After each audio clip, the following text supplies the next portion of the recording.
Steam curled through the air like a quiet sigh, wrapping around me as if the warmth could hold me together for a little longer. I reached for my towel when a soft knock echoed through the door. "Mom," came his voice. Low. Calm. Maybe too calm. I tightened the towel around me and frowned slightly. "Yes? Can I talk to you about something?" he asked after a pause. "It's about school." There was something deliberate about the way he spoke, like he'd rehearsed this in his head before knocking. I opened the door a crack, the steam spilling into the hallway like a veil, and saw him standing there with a textbook pressed against his chest. He was older now, his face leaner, his jaw more defined, his eyes shadowed from long nights buried in anatomy charts and medical notes. My son was in his final year of med school, chasing the same profession I had built my life around. In him I saw everything I once was, ambitious, serious, determined to fix the world one patient at a time. "What's going on?" I asked softly. He shifted his weight, glancing down at the open textbook. "It's anatomy. The exam's in 2 days, and I don't get why it's bothering me so much. I keep second-guessing myself." I stepped aside and gestured for him to come in. "Come, let's look at it." He sat at the edge of my bed, flipping to a page filled with intricate diagrams, muscles, nerves, vessels, the silent architecture of the human body. He pointed to one with a frown. "It's not the content," he admitted. "It's just, every time I study this, I start thinking about how people trust us, doctors, with the most private, vulnerable parts of their lives. I keep wondering how you do it, Mom. How you separate your emotions from your work." That question pierced deeper than I expected. I sat beside him slowly, keeping the towel wrapped tight. "You don't ever really separate it," I said. "You just learn how to carry it without letting it crush you. You stay professional, but you don't stop feeling." He nodded quietly, his brow still furrowed. "I thought I could handle everything," he murmured. "But lately, it feels like the line between caring and getting too involved is getting blurry." My heart tightened. He wasn't talking about medicine anymore. I smiled faintly, trying to keep the moment gentle. "That line gets blurry for all of us at some point. It means you still have empathy, and that's not a weakness. But you do need to learn how to draw boundaries." He nodded again, eyes thoughtful. "I trust you the most with stuff like this. You've always made sense of things when I can't." Those words, "I trust you the most," lingered in the air long after he left. When the door closed, I sat down, staring at the steam fading into nothing. My heart felt heavy. Trust is beautiful, but it can also be dangerous when two lonely hearts lean too much on each other. The truth was, our house had been growing quieter for years. My husband had become a ghost of a man who lived between airport lounges and business calls. At first I told myself it was temporary, that distance was part of his success. But one day I woke up and realized the distance had become permanent. I had grown used to dinners alone, birthdays celebrated over video calls, and sleeping on a side of the bed that never moved. And somewhere in that silence, my son started filling the space. He brought me coffee on long nights. He asked how my day was. He noticed when I was tired, things his father had stopped noticing long ago. It wasn't intentional. It was survival. We were both trying to fill a void left by someone else's absence. But lately, something in that closeness had begun to shift. I wasn't sure how or when. Maybe it was the way he started speaking like an equal, not a child. Maybe it was how much he reminded me of the man his father used to be. Maybe it was me, too tired, too lonely, too starved for connection to realize that I'd started depending on him emotionally more than I should. That week felt longer than most. He'd been distant, polite but quiet, and I tried not to read into it. But then, Friday afternoon, I saw his name appear on the clinic's online schedule. My breath caught for a second before logic kicked in. He'd booked an appointment, with me, for a professional consultation. I smiled at the absurdity of it, thinking it was probably another project or study topic he needed help understanding.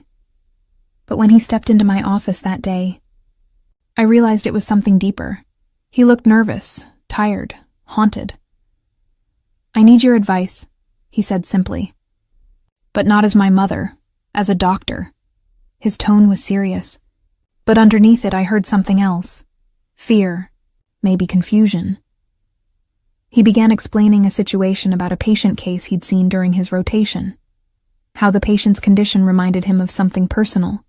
How empathy had started turning into guilt because he couldn't save everyone. I listened quietly. And as he spoke, I saw a reflection of myself 20 years earlier, standing in a hospital hallway, trying to hold my tears after losing a patient I'd grown too close to. "It's normal to feel that," I said softly. "It means you care, but caring too much can destroy you if you don't find a balance." He nodded slowly. "That's what I'm scared of. Losing control of what I feel, losing who I am." And in that moment I realized something. He wasn't just talking about medicine. He was talking about us, about how our relationship had started feeling blurred, how we'd started relying on each other for comfort we should have been finding elsewhere. That night, I couldn't sleep. Every corner of the house felt heavy with unspoken words.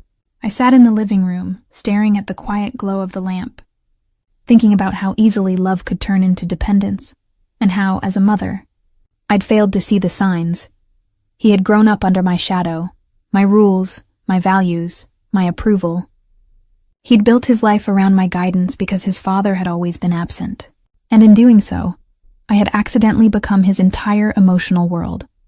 That was my mistake. The next morning, I tried to make things normal again.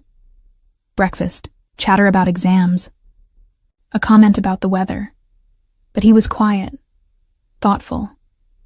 His eyes followed me, not with resentment, but with a kind of silent searching. Like he wanted me to tell him that everything was okay, even if it wasn't. Finally, he spoke. "Mom," he said softly, "do you ever feel like you've been carrying someone else's emotions for too long?" I froze. He wasn't accusing me. He was confessing, sometimes, I admitted. It happens when you love someone deeply. You start trying to fix their pain, even when it's not your job. He gave a small, sad smile. "Yeah, I think that's what I've been doing. With you." The honesty in his words nearly broke me. He continued. "When Dad left, I tried to be there for you. I wanted to make things easier, but somewhere along the way, I think I started losing track of what was mine to carry."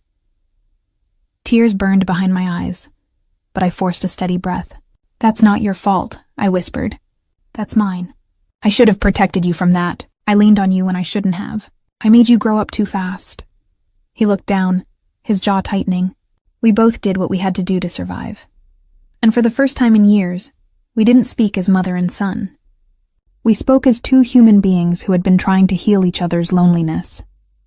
And in the process, had blurred the lines of what love was supposed to look like. That conversation changed everything. Over the next few weeks, we began rebuilding boundaries, awkwardly at first, but sincerely. We talked more openly, but also more carefully. I encouraged him to spend more time with friends, to go out, to reconnect with his own life beyond our shared orbit. And for myself, I started therapy, something I'd avoided for years because doctors always think they can fix themselves. I realized I couldn't be the foundation for everyone else if mine was cracked. In therapy, I learned that loneliness doesn't always come from being alone. Sometimes it comes from being unseen, even by the people who should see you most. And when that happens, you start accepting affection from anywhere it appears, even from those who shouldn't have to give it. My son had seen me, my fatigue, my vulnerability, my strength. And instead of just seeing his mother, he'd started seeing the only person who understood him. It wasn't love in the wrong way. It was love that had nowhere else to go. Months passed. Seasons changed. One evening I came home to the smell of food. He was in the kitchen, sleeves rolled up, humming to himself as he stirred a pot. "Dinner?" I asked with a smile. He grinned. My way of saying thanks. For everything. We ate together, and for the first time, the silence between us wasn't heavy. It was peaceful. He told me about a girl he'd met in his class, how nervous he felt, how uncertain he was about balancing emotions with career. I listened, smiling, realizing that this was what healing looked like, handing back the emotional space I had taken. When dinner